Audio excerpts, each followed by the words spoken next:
outside. Heck of a truck race in Tucson. And how about Bill Sedgwick? He jumped that, or is he okay? Well, when they dropped the flag, he was gone.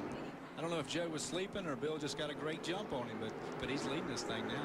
Yeah, they're going to let him go, too. It's a clean start, and Sedgwick has gone to the front and did so very impressively.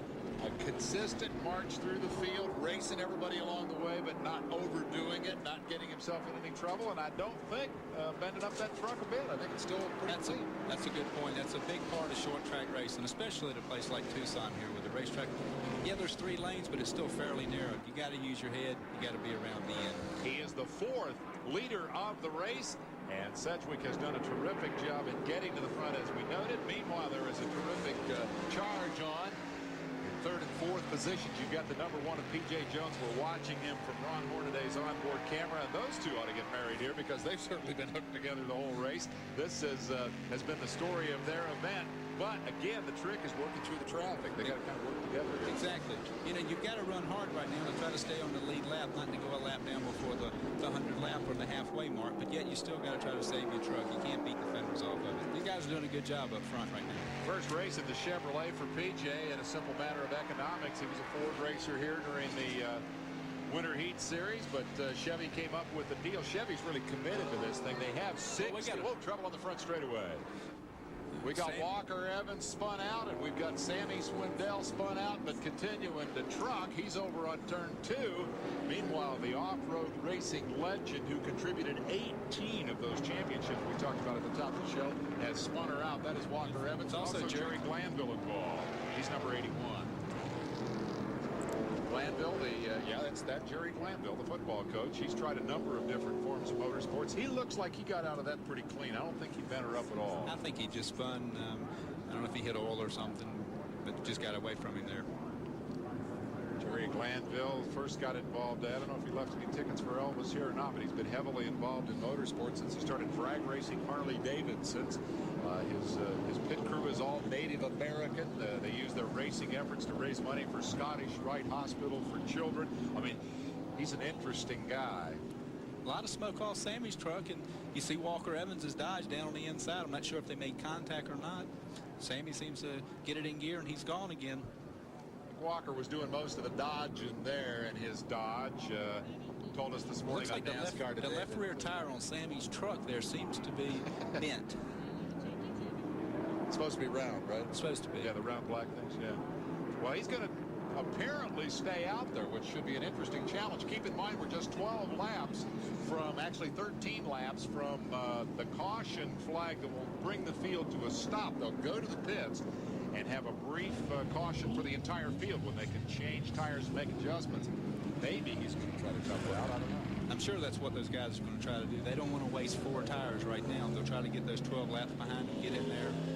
Todd Myers and all those guys will work hard to get him 4 new Goodyears and send him back out. And that makes a good point. They get a total of 4 tires for the day. The only exception being after you change your 4, if you were to cut one, then you have the option of going back and changing that. But the point is, if you go to the pits during, anything other than that gap in the middle, you're done for the day. Right? Yeah, you need to put the tailgate down, load it up, head on to California. All right, looks like they're going to go a couple of more laps here before they go green. So we'll take a quick break and come back with more of the Racing Champions 200.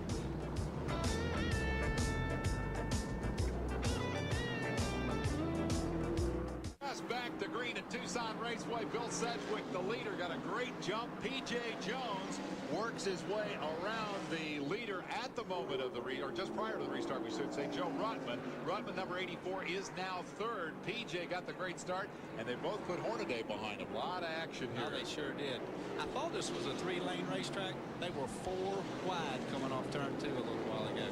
Rick Corelli, who qualified badly, started lucky number 13, has worked to 5th and is now going to be the subject of Hornaday's onboard camera as he challenges Hornaday for the 4th spot. Corelli, again, driving a very heady race here today. He's kept the body panels pretty straight. He's kept out of trouble. He really has. He's done a great job. He's down at the bottom, just nice and easy. He's not really working the truck hard. If he gets the opportunity, he's going to make the pass. He's gone on in a little deeper then. One of the things that sets Corelli apart from many of the West Coast campaigners is that he doesn't live on the West Coast. He was born and raised in Denver. He loves the mountains. He's elected to stay in Denver. And High Point Drifter, he's going to make this pass, isn't he? High Point Drifter is perhaps a little bit misrepresentative because he doesn't drift. He's very focused. He drives all Joe the way. Rutman was really loose off turn 2.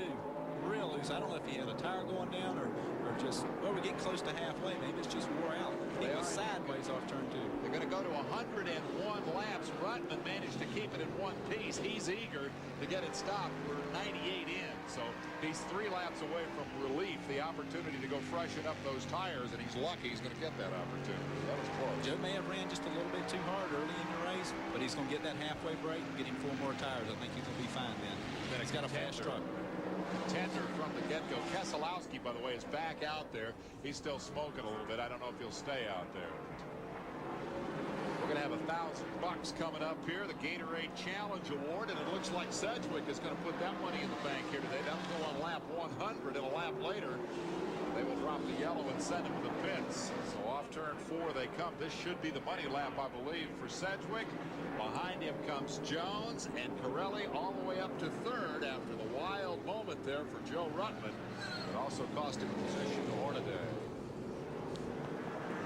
So the caution has flown, and Sedgwick is going to take him to the pits with the lead and a very impressive run thus far. There's Keselowski, the former ARCA champion, one of 3 Dodges in the field here today. And Walker Evans told us this morning on NASCAR Today that he's hoping they're teasing Dodge a little bit. He said, oh, he'd like to see him get in here with a factory support program. Ford and Chevy put up $250 million apiece in contingency money. If you win in a Ford or a Chevy here, it's $10 grand in extra prize money, and that's important to these teams. It really is, Dave. You know, and the manufacturers are really behind this series, which is great. And that's the reason we're bringing these championship drivers in here. Actually, it goes beyond that. It's 10 grand to the first Ford. So I mean, you don't even have to win the race. 10 grand to the first Ford or the first Chevy. It's incentive.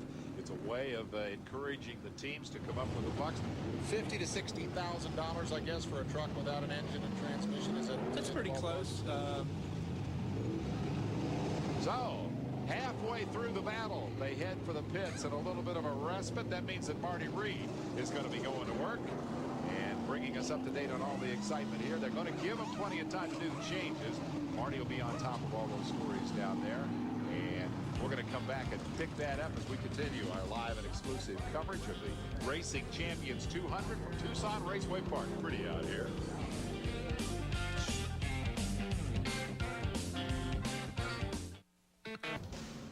I love these trucks, but I'm going to miss the thunder tonight. Dave Wilson, stay on top of the action. This kind of action coming up midnight tonight, Eastern, on Saturday Night Thunder. It's the USAC Midgets on dirt.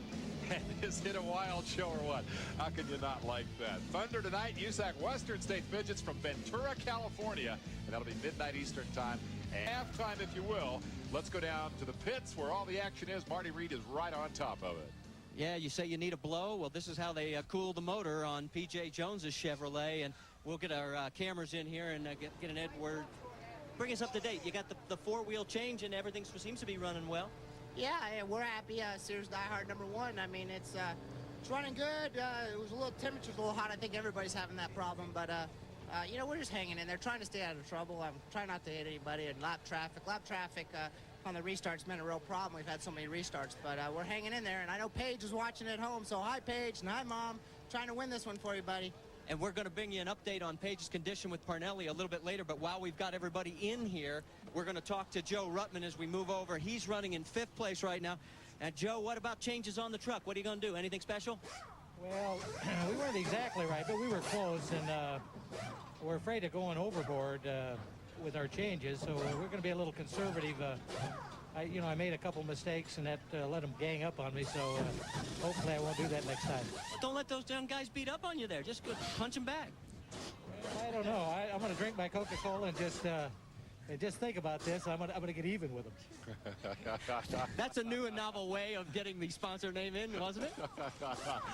Yes, but that's also the wisdom of a veteran. Don't get mad. Get even. There's 99 more laps to go. Right? Exactly. Hey, hi, folks. Nice to see you out. Is that the Linger family? You bet. Glad to see you here. The kid is doing a great job today, I promise you. Here is your running order. Sedgwick on top from Jones with Corelli, Hornaday, and Rutman rounding out the top 5. And we have stopped the race as planned for a scheduled pit stop. The pits are outside the racetrack. Here's the rest of your top 10. Gary Collins, Mike Bliss having a really nice run here. He's your Silver Crown champion. Bob Straight, Butch Miller, and Jack Sprague, all stock car veterans. As we say hey to the fans, let's go back to Marty with more from the pits. Well, we just missed them putting a couple turns of wedge into the truck of Ron Hornaday, and he just fired the motor up to take a listen, see if everything's running okay. What changes are you going to make? We saw him put a little wedge in. Yeah, we're going to put a little wedge in. We got a little loose at the beginning of the thing. I think we'll be all right. The track's getting hot. The sun's coming down right now, so it's going to be a different racetrack the second 100. Yeah, we know Dale's watching right now. You got any messages for him? Well, I hope his day tomorrow ain't going to go like mine right now. It's pretty tough. The guys are running real hard. They set a good, fast pace. We try to save the tires a little bit, but right now, Dale, we're just going to go out there and do the best we can.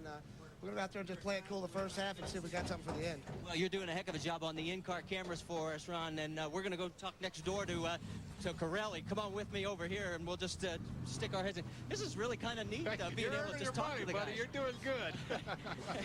Well, Rick, tell us what you did to the truck, partner. Well, right now, I mean, with so much oil out there on the racetrack, we're a little tight right now, so we're trying to make an adjustment to get it cut through the middle a little better. But I don't know. We'll see what happens. We're rolling the dice. Well, any other changes besides that, then? We're just going to get some new Goodyear tires and get out there and get this total motor oil up, try and run it up front.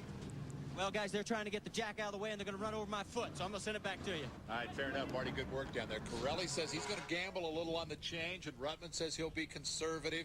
And I'm wondering how much difference it'll make one way or the other, do you think? I mean, do the chassis changes that you make, are those really the key to victory in the end? Oh, for sure, especially this second half here. You know, the first part, they ran 100 laps. Looked like maybe Joe's truck got just a little bit loose there at the end. So maybe what they don't want to do is get it too tight early, where they push the right front tire off. I'm not so sure what Ron was thinking there. Maybe he's not real happy with what he has. I think they may just put 4 tires on it, make one chassis adjustment, and go get it. And you also have to consider the possibility that they may not have been telling Marty exactly what they were going to do. I have heard that they don't always tell pit reporters the truth. Let's go back and find out what's happening in the leaders pit as the trucks begin to return to the track. Marty? Well, we just managed to catch up to Bill Sedgwick. He's on the backside. Actually, it's nice and cool under here, the canopy cover and everything. Hey, nice job getting the early lead here. Picked up the $1,000 bonus for leading at the halfway point. What about changes you're going to make for the second half? We're going to make a couple little changes, not too much. This Spears manufacturing Sunoco Chevy was really something. I'll tell you what, Chris Robinson put a ton of Chevy Thunder under the hood again for me, and I can't say enough for our crew chief, Dan Press, just coming with us this year. This thing's unbelievable. Dave Despain and Elton Sawyer were commenting how good you were on the restarts. Yeah, we got this transmission in here. It's a little bit different, something we thought about, and it seemed to be paying off. Paying off. You got the lead. Can you hold on?